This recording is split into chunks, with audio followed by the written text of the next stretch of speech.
Hello everyone, आज हम लोग देखने वाले हैं बेंजल्डिहाइड का फॉर्मेशन। ठीक है, बेंजल्डिहाइड का जो फॉर्मेशन होता है बेसिकली एक रिएक्शन के थ्रू होता है, that is known as Gattermann Koch reaction. Gattermann Koch reaction, ठीक है। गटरमान-कोच रिएक्शन के बारे में आज हम लोग डिस्कस करने वाले हैं। ठीक है, तो इसमें क्या होता है, in this reaction there is formation of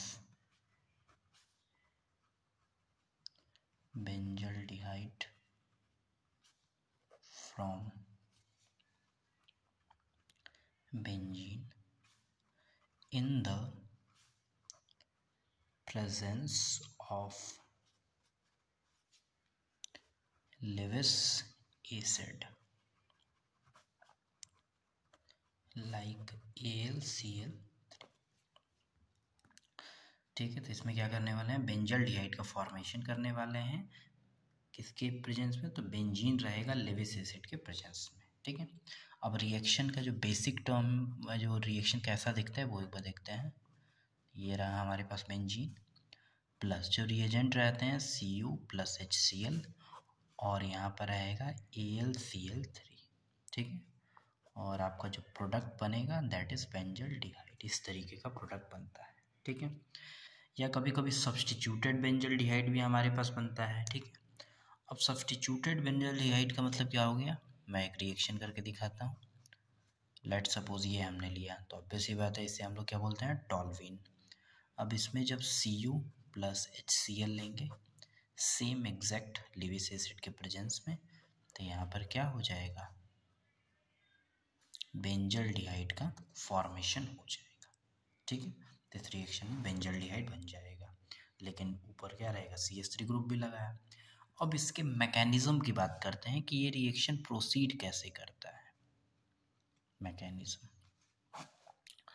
तो फर्स्ट स्टेप में क्या रहेगा, Cu का स्ट्रक्चर बनाएंगे, तो इस तरीके का रहेगा नेगेटिव और यहाँ पर पॉजिटिव। प्लस में क्या रहेगा, HCl रहेगा, हाइड्रोक्लोरिक एसिड। तो जो नेगेटिव पार्ट होता है वो क्या करता है, तुरंत इस हाइड्रोजन को पकड़ता है और इसके साथ जो AlCl3 आता है, ये लोन पेयर इसके वैकेंट D ऑर्बिटल में जाएगा एल्युमिनियम के, क्योंकि एल्युमिनियम थर्ड पीरियड का है, इसके वैकेंट D में जाएगा। तो HCOO और यहाँ पर पॉजिटिव चार्ज आ जाए, क्योंकि यहाँ अटैक करेगा तो इधर साइड में खुलेगा। ठीक है, तो ये बन गया, और प्लस में ये क्लोरीन ले लेगा तो AlCl4 नेगेटिव। तो ये जो पार्ट इतना दिख रहा है ये क्या है, इलेक्ट्रोफाइल होता है। ठीक है, और AlCl4 बन गया है। ठीक है, अब सेकंड स्टेप की बात कर लेते हैं। तो जब सेकंड स्टेप में बात करते हैं तो बेंजीन हमारे पास रहता है प्लस, और ये रिएजेंट जो है हमारे पास एज ए इलेक्ट्रोफाइल के फॉर्म में प्रेजेंट है। तो जो बेंजीन क्या है, ये जो सेंटर है ये न्यूक्लियोफिलिक सेंटर है, तो ये पाई इलेक्ट्रॉन डेंसिटी इस कार्बन पे अटैक कर देता है, तो ये बॉन्ड क्या होगा, ऊपर की ओर ओपन हो जाएगा। तो ये कुछ कैसा दिखेगा, देखिए ये इस तरीके से था। ये पाई बॉन्ड तो अब डोनेट हो गया इलेक्ट्रॉन डेंसिटी, तो इस तरीके है, और यहाँ से जुड़ा है COH। अब ये क्या है, ये जो सेंटर बचा हुआ है यहाँ पे पॉजिटिव चार्ज आ जाएगा, क्योंकि पाई इलेक्ट्रॉन डेंसिटी डोनेट हुई है। ठीक है, अब क्या होगा, बेंजीन हाईली स्टेबल कंपाउंड होता है ड्यू टू एरोमेटिसिटी।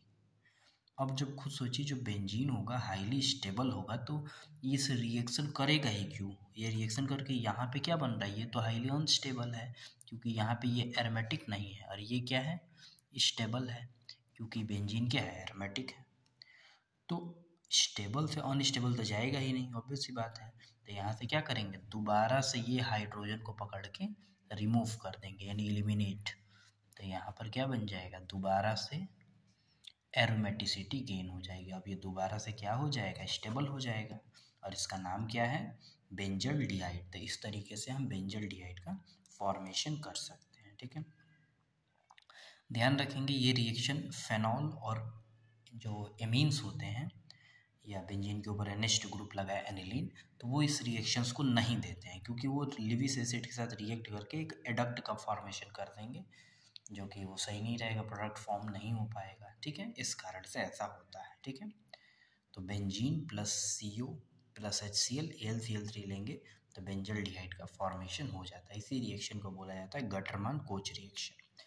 इसमें इलेक्ट्रोफाइल कौन है तो HC11O, ठीक है, लेविस एसिड के प्रेजेंस में होता है, ठीक है। तो इसको ध्यान रखेंगे, जेईई नीट बोर्ड्स हर एक तरीके के एग्जाम्स में इस तरीके के क्वेश्चंस आपसे पूछे जा सकते हैं, ठीक है। कोई भी डाउट्स होगा तो कमेंट सेक्शन में मेंशन करके आप पूछ सकते हैं, ठीक है। Thank you.